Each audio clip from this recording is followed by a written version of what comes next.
Xavier Dubois traînait les pieds dans les couloirs animés du lycée Saint-Germain, ses bottes éculées résonnant sur le carrelage brillant. À peine 16 ans, il était frêle, mesurant à peine 1,60 m et longiligne comme un haricot vert, ses vêtements de seconde main engloutissant sa mince silhouette. De profondes ombres cernaient ses yeux à cause des quarts de nuit qu'il effectuait au bistrot du coin, aidant sa grand-mère veuve à payer les factures. Ses cheveux châtain clair étaient toujours en bataille, et il gardait le regard baissé pour éviter les regards et les ricanements qui le suivaient comme une malédiction. Les élèves du lycée Saint-Germain étaient issus de familles aisées, conduisant des voitures de sport qui coûtaient plus que ce que la grand-mère de Xavier gagnait en 5 ans. Leurs blousons de marque, leurs tablettes dernier cri et leurs conversations légères sur les week-ends à Deauville servaient de rappels brutaux qu'il était un étranger. Il était l'élève boursier, le cas social arrivé du quartier défavorisé quand le centre social qu'il fréquentait a manqué d'argent. Xavier serra plus fort son vieux cartable en se dirigeant vers sa place habituelle, essayant de disparaître parmi les groupes d'élèves bavardants. Dans sa poche, 6 vieux billets de 5 € représentaient tout son forfait de bus pour la semaine. Un argent que sa grand-mère avait réuni en vendant de vieux meubles et en renonçant à ses médicaments. Il avait appris à faire durer ses euros, rentrant à pied quand possible et sautant des repas fréquemment. « Tiens, tiens, regardez ce qu'on a là !» La voix glaça le sang de Xavier. Aurélien Leclerc apparut derrière un groupe de casiers comme un lion repérant sa proie. À 17 ans, Aurélien était tout ce que Xavier n'était pas. Grand, solidement bâti et rayonnant du genre d'assurance facile qui vient de ne jamais avoir à se soucier des dépenses. Son père dirigeait plusieurs cabinets d'avocats dans le centre-ville et Aurélien s'assurait que personne ne l'oublie. Des baskets de marque, le dernier smartphone et un cabriolet rutilant sur le parking proclamaient son statut à tous ceux qui croisaient son chemin. Derrière Aurélien se tenait son équipe habituelle, Kevin, le marteau, Moreau, bâti comme un frigo avec des mains comme des gants de baseball, et Théo Chan, plus petit mais méchant, avec des yeux froids qui semblaient se délecter du malheur des autres. Ils se faisaient appeler le groupe Alpha, bien que Xavier les considérait secrètement comme des hyènes tournant autour d'un animal faible. « Tu vas en cours, le boursier ?» La voix d'Aurélien dégoulinait d'un ton moqueur qui tordait l'estomac de Xavier de peur. « J'espère que tu as pensé à apporter ton obole aujourd'hui. » Le fonds de bienfaisance Aurélien Leclerc accepte toujours les dons. Xavier essaya de les contourner, mais Kevin se déplaça pour lui barrer le chemin. Le couloir semblait plus petit, les murs se rapprochant, tandis que les autres élèves se dépêchaient, les yeux soigneusement détournés. Tout le monde au lycée Saint-Germain connaissait la règle tacite. On ne se mêlait pas au jeu d'Aurélien Leclerc si on ne voulait pas devenir sa prochaine victime. « Je n'ai pas d'argent liquide », dit Xavier doucement, ce qui était techniquement vrai. Les 6 € dans sa poche étaient pour le transport, et les abandonner signifierait rentrer à pied sur de nombreux kilomètres après le travail et l'école. Le rire d'Aurélien fut court et cruel. « Tout le monde a de l'argent liquide, le boursier. C'est juste une question de perspective. Alors, je vais te le demander gentiment une dernière fois. » Il tendit la main, paume vers le haut, son bracelet coûteux captant les lumières du plafond. Contribution au fond, 6 € devraient faire l'affaire. Xavier sentit son visage rougir de honte et de colère, mais il garda une voix égale. « J'ai besoin de cet argent pour aller et revenir de l'école et de mon travail. Le transport ? Théo ricana. Qu'est-ce que tu vas faire avec 6 balles? Prendre le bus comme un pauvre? Allez, fais-toi plaisir. Contribue à une bonne cause. » La bonne cause étant le fonds pour les soirées d'Aurélien, ajouta Kevin, faisant craquer ses jointures de manière menaçante. Xavier pouvait sentir de nombreux yeux sur lui maintenant, des élèves faisant semblant de vérifier leur casier tout en regardant secrètement la scène se dérouler. Des téléphones étaient déjà sortis, prêts à enregistrer l'inévitable. Au lycée Saint-Germain, l'humiliation était un bien précieux, et Aurélien était sur le point d'effectuer un gros retrait sur la dignité de Xavier. « S'il te plaît, dit Xavier, détestant à quel point il sonnait désespéré. « Je te rembourserai plus tard. J'ai simplement besoin de... » « Tu me rembourseras ?» La voix d'Aurélien monta avec un faux choc. « Tu vas me rembourser avec quoi? L'argent de ta grand-mère qui vend ses affaires ?» La référence au bus frappa comme un coup physique. La grand-mère de Xavier vendait en effet ses affaires, y compris des héritages familiaux, pour joindre les deux bouts, sacrifiant le confort et les souvenirs pour la survie. C'était honorable, un travail désintéressé, mais Aurélien le faisait sonner bon marché et pathétique. « Ne parle pas de ma grand-mère, » dit Xavier doucement, ses mains se serrant en poing sur les côtés. Aurélien se pencha plus près, assez près pour que Xavier puisse sentir son eau de Cologne de créateur et voir la joie cruelle dans ses yeux. « Oh, j'ai touché un point sensible. Qu'est-ce qu'elle va faire? Venir ici et vendre encore plus de ses affaires pour te défendre ?» Quelque chose se brisa à l'intérieur de la poitrine de Xavier. Un barrage soigneusement entretenu qui retenait des années d'entraînement et d'instinct. Pendant un bref instant, son corps se mit automatiquement en position de combat, le poids centré sur ses pieds, les mains relâchées et prêtes, le menton légèrement rentré. C'était une habitude ancrée depuis d'innombrables heures au dojo, d'une vie qui ressemblait à un rêve lointain. Mais ensuite, la réalité revint en force. Ce n'était pas le terrain d'entraînement au dojo Nakamura où son grand-père lui avait enseigné depuis l'âge de 6 ans. Ce n'était pas l'endroit où Kenji Nakamura, ancien champion national de karaté, avait enseigné à son petit-fils chaque technique, chaque kata, chaque leçon durement acquise sur le respect et la maîtrise de soi. Ce monde avait disparu il y a 4 ans, quand ses grands-parents étaient tombés malades et n'avaient pas pu faire face au paiement. Après que leur santé se soit rapidement détériorée, tout s'était effondré. Le dojo avait fermé quand il n'avait pas pu payer les impôts fonciers. Sa grand-mère avait vendu presque tout pour payer les frais médicaux. Et Xavier s'était fait une promesse à lui-même et à la mémoire de ses grands-parents. Il n'utiliserait jamais ses arts martiaux en dehors de la légitime défense. La violence avait revendiqué les rêves de sa famille, et il ne la laisserait pas le consumer aussi. Xavier se força à se détendre, à redescendre du bord de la violence. « Laisse-moi tranquille », murmura-t-il, fouillant dans sa poche pour les billets froissés. « C'est mieux comme ça », dit Aurélien avec satisfaction, regardant les doigts de Xavier se refermer sur l'argent. « Tu vois comme c'était facile? Pourquoi faut-il qu'on passe par cette mascarade à chaque fois ?» À chaque fois, c'était le problème.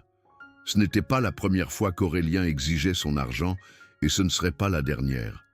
Cela avait commencé petit, 1 euro maintenant, 50 centimes ensuite, toujours avec la façade que c'était une sorte de blague ou d'amusement inoffensif. Mais comme la résistance passive de Xavier avait clairement montré qu'il ne riposterait pas, les exigences avaient augmenté. « Je n'ai pas 6 euros, » dit Xavier, sortant 4 vieux billets d'1 euro. « C'est tout ce que j'ai. » L'expression d'Aurélien s'assombrit. « Ça ne va pas le faire, le boursier.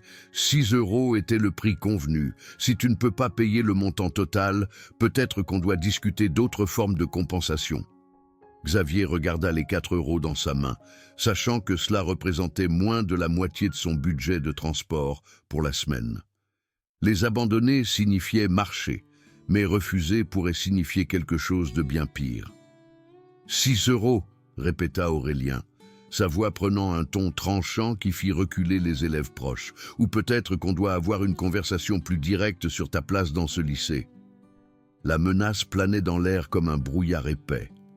Xavier pouvait sentir le poids de chaque regard, de chaque caméra de téléphone pointée dans sa direction, de chaque commentaire chuchoté qui le suivrait dans les couloirs pendant des semaines. La voix de son grand-père résonna dans sa mémoire. « Au dojo, tu te bats avec honneur. En dehors du dojo, tu t'en vas avec dignité. » Mais où était la dignité là-dedans? Où était l'honneur à être systématiquement humilié pendant que tout le monde regardait et ne faisait rien? Xavier tendit les 4 euros, le visage brûlant de honte. « C'est tout ce que j'ai, » répéta-t-il. Aurélien empocha l'argent avec une satisfaction théâtrale. Eh bien alors, je suppose qu'on devra considérer ça comme un acompte. Tu pourras m'apporter les 2 € restants demain, plus les intérêts, disons 4 € au total, pour le désagrément. Ce n'est pas juste, dit Xavier doucement. Juste? Le rire d'Aurélien fut aigu et cruel.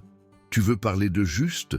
Est-ce juste que tu puisses fréquenter ce lycée grâce à une bourse, alors que les élèves qui ont vraiment leur place ici doivent se battre pour des places? Est-ce juste que tu prennes de la place qui pourrait revenir à quelqu'un dont la famille contribue réellement à cette communauté? Kevin et Théo hochèrent la tête comme des disciples fidèles, bien que Xavier soupçonnait qu'ils étaient tout aussi mal à l'aise face à la cruauté d'Aurélien que tout le monde. Ils avaient appris, comme la plupart des gens, qu'il était plus facile d'être d'accord avec Aurélien Leclerc que de le défier. « J'ai mérité ma place ici, » dit Xavier, sa voix à peine audible. « Mérité ?» La voix d'Aurélien dégoulinait d'une fausse surprise. « Avec quoi ? Ton histoire larmoyante sur tes grands-parents malades et ta famille pauvre? S'il te plaît. Tu es ici parce qu'un administrateur au grand cœur a décidé que ce lycée avait besoin de plus de diversité, et tu étais le meilleur cas de charité qu'il pouvait trouver. » Les mots frappèrent comme des coups physiques, chacun soigneusement choisi pour infliger un maximum de douleur. Xavier sentit les larmes le menacer derrière ses yeux, mais il refusa de donner à Aurélien la satisfaction de le voir pleurer. Au lieu de cela, il se retourna et commença à s'éloigner, laissant derrière lui les rires et les murmures qui le suivaient comme un nuage sombre. Il arriva aux toilettes avant que les émotions ne l'envahissent. S'enfermant dans une cabine, Xavier laissa la frustration et l'humiliation le submerger. Dans son esprit, il pouvait voir le visage de son grand-père, pouvait entendre la voix de Kenji Nakamura expliquant les principes du karaté. Chaque artiste martial a un choix, avait dit son grand-père lors d'une de leurs dernières séances d'entraînement. Tu peux te battre avec colère, ou tu peux te battre avec un but. La colère te rend négligent, te rend vulnérable, le but te rend précis, te rend invincible. Mais quel était le but dans cette situation ? Quel était l'intérêt d'avoir des compétences si on ne pouvait pas les utiliser quand on en avait le plus besoin? Xavier savait qu'il pouvait terrasser Aurélien Leclerc d'un seul coup propre. Des années d'entraînement lui avaient donné une vitesse et une puissance qui choqueraient quiconque le jugeait par sa taille. Il s'était battu avec des hommes adultes, avait participé à des tournois régionaux, avait tenu tête à des adversaires qui le dépassaient de 30 kilos. Mais rien de tout cela n'avait d'importance en dehors du dojo. En dehors du dojo, la violence ne menait qu'à plus de violence, et Xavier ne pouvait pas se permettre d'être suspendu ou expulsé. Sa bourse dépendait du maintien de bonnes notes et du fait de ne pas avoir d'ennui. Un combat, un moment de perte de contrôle, et il perdrait tout ce que sa famille avait sacrifié. Le harcèlement continua de s'intensifier au cours des semaines suivantes. Aurélien semblait prendre la passivité de Xavier comme une permission de pousser plus fort, d'exiger plus, d'infliger de plus grandes humiliations. La demande quotidienne de tribut devint juste une partie d'une campagne systématique de cruauté, conçue pour briser l'esprit de Xavier. Des bousculades accidentelles dans le couloir devinrent des événements réguliers, toujours programmés quand les professeurs ne regardaient pas. Sa place assignée fut vandalisée avec des mots griffonnés au marqueur comme « pauvre » et « parasite », le personnel de nettoyage l'enlevant finalement, mais jamais assez vite pour empêcher de nombreux élèves de le voir. Son cartable fut accidentellement renversé de ses mains, éparpillant ses livres et ses papiers sur le sol pendant qu'Aurélien et ses amis regardaient avec amusement. Mais c'était la guerre psychologique qui blessait le plus. Aurélien avait un talent pour trouver les points les plus vulnérables de Xavier et appuyer dessus avec une précision chirurgicale. Des commentaires sur la maladie de ses grands-parents, les sacrifices de sa grand-mère, ses vêtements de seconde main et son statut de boursier devinrent une bande sonore quotidienne d'humiliation. « Hé, le boursier !» criait Aurélien à la cafétéria, assez fort pour que la plupart de la pièce l'entende. « Comment va ta grand-mère avec son nouveau statut financier? J'ai entendu dire qu'elle avait du mal à faire face au paiement. C'est de là que tu tires ton argent maintenant. » Les mensonges étaient presque pires que la vérité. La grand-mère de Xavier n'avait jamais eu de difficultés, n'avait jamais manqué un paiement, mais les rumeurs se répandirent dans le lycée comme une traînée de poudre. Les élèves, qui l'avaient auparavant ignoré, le regardaient maintenant avec suspicion ou pitié. Les professeurs qui avaient semblé le soutenir devinrent plus distants, comme s'ils se demandaient s'il avait vraiment sa place au lycée Saint-Germain. 4 semaines après le début de l'année scolaire, Xavier avait perdu 7 kilos en sautant des repas pour payer la taxe quotidienne d'Aurélien. Ses notes commençaient à baisser alors qu'il passait plus de temps à faire des heures supplémentaires au bistrot pour compenser l'argent perdu. Les ombres sombres sous ses yeux s'étaient approfondies et ses vêtements pendaient encore plus lâchement sur sa silhouette amaigrie. Sa grand-mère le remarqua, bien sûr. Maria Dubois n'était pas le genre de femme à manquer les détails, surtout quand il s'agissait de son seul petit-fils. « Mon chéri, tu ne manges pas assez », dit-elle un soir, alors qu'ils étaient assis à leur petite table de cuisine, partageant un dîner de soupe et de pain qu'elle avait étiré pour qu'il dure 2 repas. « Tu as des difficultés au lycée ?» Xavier regarda le visage inquiet de sa grand-mère, voyant les rides de fatigue qui venaient de travailler de longues heures pour les maintenir à flot. Elle portait déjà tellement de poids, tellement de responsabilités. Comment pouvait-il ajouter ces problèmes à son fardeau? « Ça va, mamie », mentit-il, juste débordé par les études. Maria étudia son visage avec l'intensité de quelqu'un qui avait appris à lire les véritables intentions des gens à travers des années de difficultés. « Xavier, tu sais que tu peux te confier à moi sur n'importe quoi, n'est-ce pas? Si quelqu'un te cause des problèmes… » « J'ai dit que ça va », répéta Xavier, sa voix plus vive qu'il ne l'avait voulu. La douleur qui traversa le visage de sa grand-mère lui fit instantanément regretter son ton, mais le mal était fait. Cette nuit-là, allongé dans son lit et écoutant la respiration épuisée de sa grand-mère à travers les murs fins de leur appartement, Xavier fixa la photographie encadrée sur sa table de chevet. Elle le montrait, lui et son grand-père au dojo, tous les deux souriants et tenant des ceintures de karaté après que Xavier ait remporté son premier tournoi régional. Il avait 12 ans alors, montrant déjà une véritable promesse dans les arts martiaux. « Tu as un talent naturel, mon chéri », avait dit son grand-père ce jour-là. « Mais le talent sans discipline n'est que du potentiel gaspillé. Le dojo t'apprendra à te connaître, à savoir de quoi tu es vraiment fait quand tout le reste est enlevé. » Xavier savait de quoi il était fait. Il l'avait prouvé à maintes reprises dans des compétitions sanctionnées, contre des adversaires qui venaient à lui avec tout ce qu'ils avaient. Mais ces combats avaient des règles, des arbitres, un équipement de sécurité.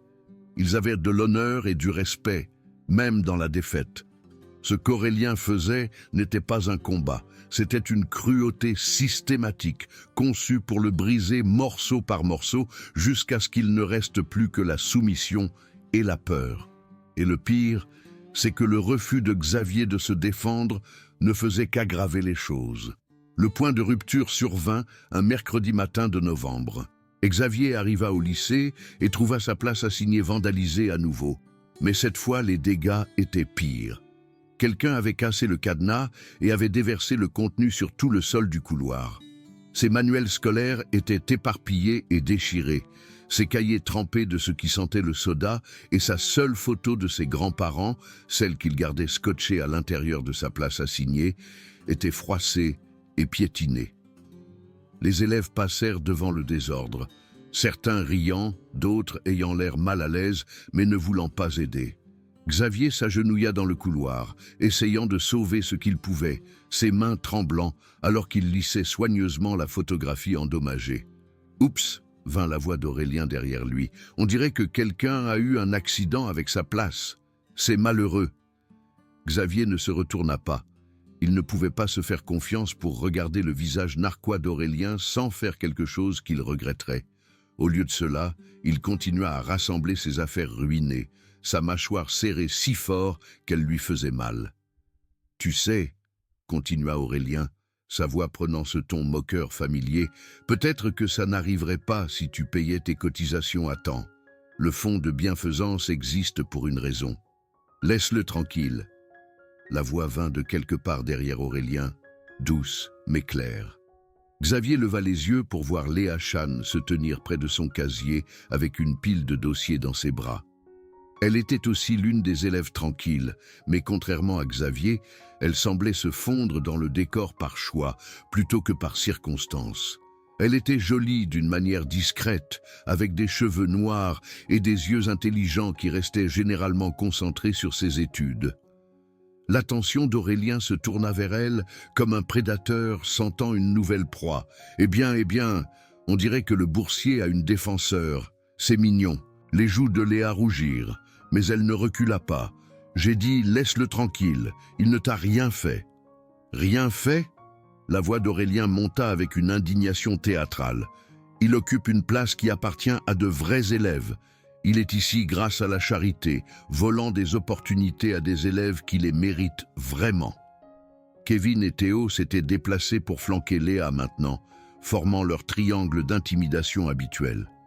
Xavier sentit sa poitrine se serrer d'une rage familière, le même sentiment qu'il avait ressenti au dojo quand un adversaire avait lancé un coup bas ou s'était battu de manière déloyale.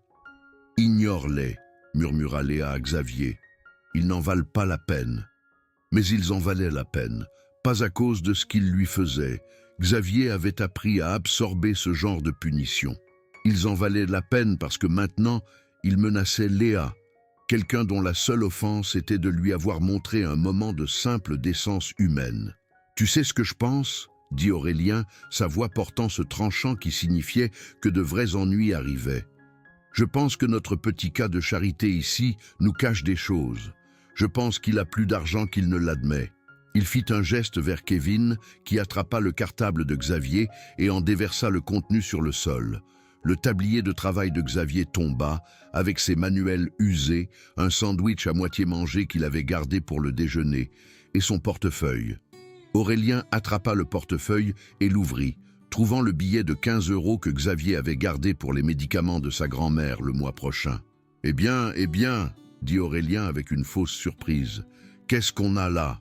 On dirait que le boursier nous a trompés. »« Ce n'est pas à moi de le donner, » dit Xavier doucement, sa voix stable malgré la rage qui montait dans sa poitrine. « C'est pour les médicaments de ma grand-mère. » Aurélien tint les 15 € à la lumière, comme pour vérifier les contrefaçons. « Les médicaments de ta grand-mère ? C'est touchant, mais tu vois, tu me dois pas mal d'arriérés, plus les intérêts, je pense que ça couvre à peu près tout. »« Rends-le, » dit Xavier, se levant lentement. Quelque chose dans sa voix fit hésiter Aurélien. Pendant un bref instant, l'incertitude traversa le visage du tyran. Xavier se tenait différemment maintenant, son poids centré sur ses pieds, ses mains relâchées sur les côtés. Tout dans sa posture criait au danger à quiconque savait lire les signes. Mais Aurélien Leclerc n'était pas une de ces personnes. « Sinon quoi ?» dit-il, empochant les 15 €. « Tu vas faire quelque chose, le boursier ? Tu vas enfin te décider à avoir du cran ?» Xavier le regarda pendant un long moment, voyant non seulement Aurélien, mais tous les tyrans qui avaient jamais utilisé leur taille ou leur statut pour blesser quelqu'un de plus faible. Il pensa à ses grands-parents, à la promesse qu'il avait faite, à la violence qui avait revendiqué les rêves de sa famille il y a 4 ans. Puis il pensa à Léa, à son courage de prendre la parole quand personne d'autre ne le ferait. Il pensa à sa grand-mère, travaillant de longues heures et trouvant toujours des moyens de sourire. Il pensa à ce billet de 15 €, gagné grâce à des heures à frotter les sols et à servir les tables, destiné à acheter les médicaments dont la femme qui avait tout sacrifié pour lui avait besoin. Parfois, réalisa Xavier, tenir une promesse signifiait en rompre une autre. « Oui, » dit-il doucement, sa voix portant un nouveau tranchant qui fit s'arrêter et regarder plusieurs élèves proches. « Je crois bien que oui. » Aurélien lança le premier coup de poing, une main droite maladroite qui se télégraphiait à plusieurs mètres de distance. Dans le temps, avant la promesse, avant la culpabilité, Xavier l'aurait esquivé facilement et aurait contré avec une précision dévastatrice. Cette fois, ce n'était pas différent. Xavier bougea comme de l'eau, esquivant le coup de poing d'Aurélien de quelques centimètres et revenant avec un coup de pied circulaire parfait qui attrapa l'élève plus grand directement sur le menton. Les yeux d'Aurélien se vitrifièrent et il tomba comme une pierre, ses baskets coûteuses grinçant contre le sol poli. Le couloir éclata dans un silence choqué. Kevin se précipita en avant, sa corpulence massive se déplaçant avec une vitesse surprenante, mais Xavier était déjà en mouvement. 4 années d'inactivité tombèrent comme un vieux manteau, alors que l'habitude ancrée prenait le dessus. Il se baissa sous le coup sauvage de Kevin et délivra un coup de paume précis dans le sternum de l'élève plus grand, le pliant en deux. Théo essaya d'attraper Xavier par derrière, mais Xavier avait entendu ses pas. Un artiste martial apprend à utiliser tous ses sens. Il pivota, brisant la prise de Théo avec une technique que son grand-père lui avait inculquée des milliers de fois, et enchaîna avec un coup de coude propre qui envoya Théo trébucher en arrière dans une rangée de casiers. Toute la confrontation avait duré moins de 40 secondes. 3 adversaires plus grands et plus forts gisaient sur le sol, gémissant et luttant pour reprendre leur souffle, tandis que Xavier se tenait au-dessus d'eux, respirant à peine fort. La foule d'élèves qui s'étaient rassemblés était silencieuse, leur téléphone sortis et enregistrant, essayant de comprendre ce qu'ils venaient de voir. « Voilà comment ça va se passer », dit Xavier, sa voix calme malgré l'adrénaline qui circulait dans son système. Il baissa les yeux sur Aurélien qui luttait pour s'asseoir avec du sang coulant de son nez. « Tu vas me rendre mon argent. Tout. Chaque euro que tu m'as pris au cours des dernières semaines. » Aurélien essuya le sang de son nez avec une main tremblante. « Ce n'est pas fini. » Xavier s'accroupit pour être au niveau des yeux du tyran déchu. « Si, c'est fini, parce que si tu me touches à nouveau, si tu exiges encore de l'argent à quelqu'un d'autre, si tu fais en sorte que quelqu'un se sente petit simplement parce que tu le peux, je serai là. Et la prochaine fois, je ne me retiendrai pas. » Il se leva et tendit la main à Léa, l'aidant à rassembler ses dossiers éparpillés, tout en ignorant les téléphones qui enregistraient encore, et la foule croissante d'élèves qui n'en revenaient pas de ce qu'ils venaient de voir. Le boursier tranquille, la cible facile. Le cas de Charité venait de démanteler 3 adversaires plus grands avec une précision chirurgicale. Aurélien se releva difficilement, ses vêtements de créateur froissés et son ego plus meurtri que son visage. « Tu crois que ça te rend fort? Tu crois que ça change quelque chose ?» Xavier se retourna pour lui faire face, et pour la première fois depuis des mois, sa voix portait une véritable autorité. « Je crois que ça change tout. La question est de savoir si tu es assez intelligent pour le réaliser. » Le proviseur Thébault arriva en quelques minutes, convoqué par le tumulte et le flot de publications sur les médias sociaux qui se répandaient déjà dans le lycée. Xavier s'attendait à une suspension, une expulsion, peut-être même des accusations légales. Au lieu de cela, il se retrouva assis dans le bureau du proviseur à écouter une série de témoignages d'élèves sur la campagne de harcèlement systématique d'Aurélien. « Il semble, dit le proviseur Thébault avec prudence, étudiant les déclarations empilées sur son bureau, que cet incident était la conséquence d'un harcèlement continu que notre personnel n'a pas réussi à traiter de manière appropriée. » Il regarda Xavier avec quelque chose qui aurait pu être du respect. « Bien que je ne puisse pas officiellement approuver les combats, je comprends que parfois, les élèves sont poussés au-delà des limites raisonnables. » Aurélien, arborant un nez bandé et un ego sévèrement meurtri, était assis dans le coin avec ses parents. Son père, un avocat éminent qui avait fait d'importants dons au programme du lycée, était rouge de honte. Sa mère ne cessait de lancer des regards inquiets à Xavier, comme si elle ne pouvait pas tout à fait croire que son fils avait été battu par quelqu'un de moitié sa taille. « Il y aura des répercussions pour toutes les personnes impliquées, » continua le proviseur. « Mais compte tenu des circonstances et des témoignages que nous avons reçus, je crois qu'une suspension interne serait appropriée plutôt qu'une expulsion. » Xavier hocha la tête, acceptant la punition. C'était juste, même indulgent compte tenu de ce qui aurait pu se produire. Mais plus important encore, cela envoya un message à tous les autres tyrans du lycée. Les actions ont des conséquences, et parfois les élèves tranquilles ne sont pas aussi impuissants qu'ils le semblent. La vidéo du combat devint virale en quelques heures, se répandant bien au-delà des murs du lycée Saint-Germain. Des élèves qui n'avaient jamais parlé à Xavier auparavant l'approchèrent dans les couloirs, certains pour le féliciter, d'autres pour partager leurs propres histoires de victimisation. Des professeurs qui l'avaient auparavant ignoré commencèrent à l'inclure dans les discussions en classe, le traitant avec un respect nouveau. Mais la plus grande transformation se produisit chez Xavier lui-même. Il marchait plus droit maintenant, parlait avec plus d'assurance et ne ressentait plus l'envie de se rendre invisible. Il ne cherchait pas les combats, mais il ne fuyait pas non plus la confrontation. Le mot s'était répandu au sujet de ses antécédents en arts martiaux et soudain tout le monde voulait connaître son histoire. Léa, qui avait trouvé son propre courage dans l'exemple de Xavier, devint sa plus proche amie au lycée. Elle lui dit plus tard que le fait de le voir tenir tête à Aurélien l'avait inspiré à prendre la parole en classe, à rejoindre le conseil étudiant, à cesser de cacher son intelligence derrière un voile d'invisibilité. « Tu m'as montré qu'être différent n'est pas quelque chose dont il faut avoir honte, » dit-elle un jour, alors qu'ils étaient assis ensemble au déjeuner, à une table qui n'était plus vide. « C'est quelque chose dont il faut être fier. » Aurélien, quant à lui, était devenu un comte de mise en garde. La vidéo de sa défaite l'avait humilié devant tout le lycée et sa réputation de force imparable avait été brisée en moins de 40 secondes. Son groupe d'amis de base restait loyal, mais la peur et le respect automatique qu'il commandait avaient disparu à jamais.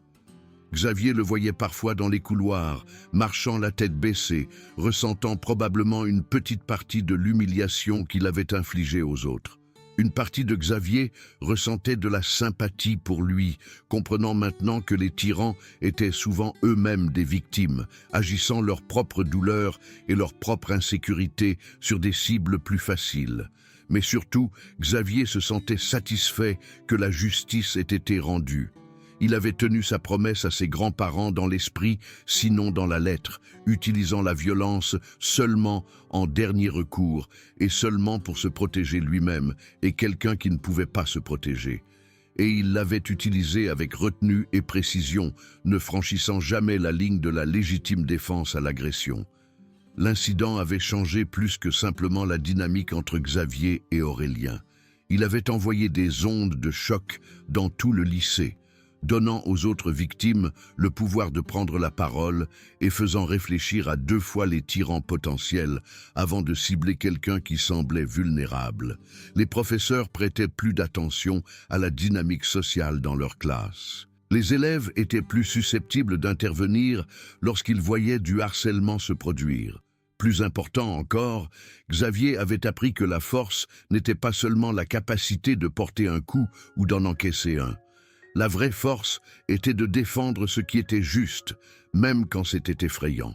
C'était de protéger ceux qui ne pouvaient pas se protéger eux-mêmes. C'était de refuser de laisser la peur dicter vos actions ou définir votre caractère.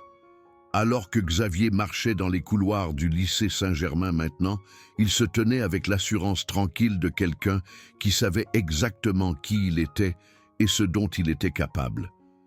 Il portait ses vêtements de seconde main avec fierté, mangeait ses repas simples sans honte et affrontait chaque jour, sachant qu'il avait sa place ici autant que n'importe qui d'autre.